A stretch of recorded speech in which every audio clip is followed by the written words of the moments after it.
Assalamualaikum warahmatullahi wabarakatuh. Perkenalkan, nama saya Gibran Gafar dari Prodi Pemanfaatan Sumber Daya Perikanan, Fakultas Kelautan dan Perikanan, Universitas Syahgala. Baiklah, saya akan menjelaskan tentang pengaruh perubahan iklim terhadap produktivitas primer. Iklim merupakan kombinasi dari berbagai kondisi cuaca harian atau cuaca disebut cuaca rata-rata perubahan iklim. Perubahan jangka panjang dalam pola cuaca di suatu wilayah atau biasa disering dikaitkan dengan pemanasan global. Sedangkan pemanasan global mengacu pada fenomena meningkatnya suhu rata-rata global dekat permukaan bumi, aktivitas primer.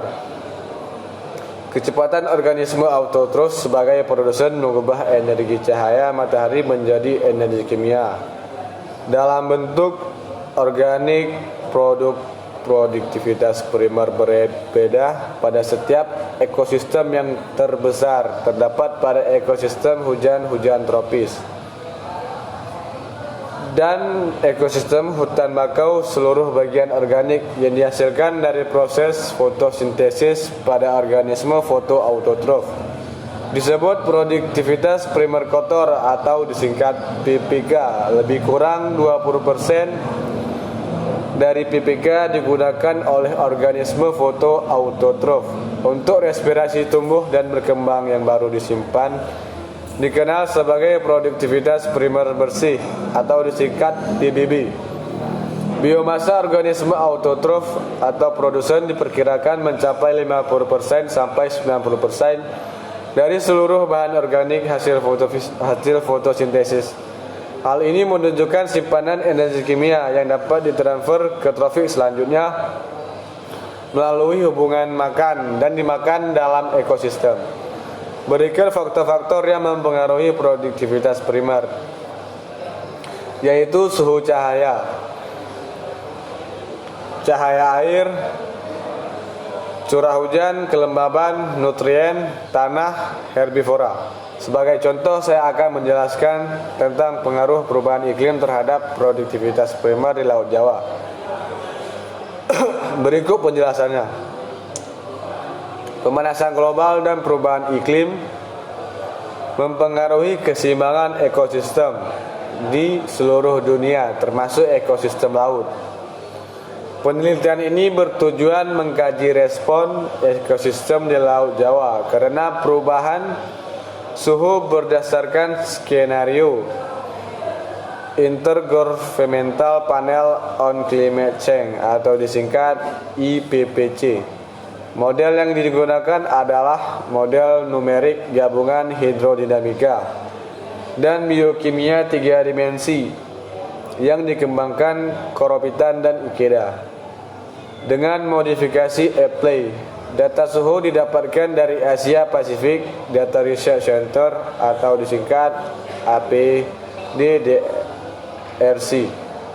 Untuk suhu historis rata-rata dari 1850 sampai 2005 dan skenario IPCC RCP 8,5 2050. Penelitian ini menganalisis hanya pada satu titik di bagian tengah Laut Jawa untuk mengurangi dampak pengaruh antropogenik spesifik fitoplankton, laju pemasangan spesifik zooplankton, dan produktivitas primer hasil skenario RCP 8,5 pada tahun 2050 memiliki nilai 25-27% lebih tinggi dibandingkan dengan skenario historis.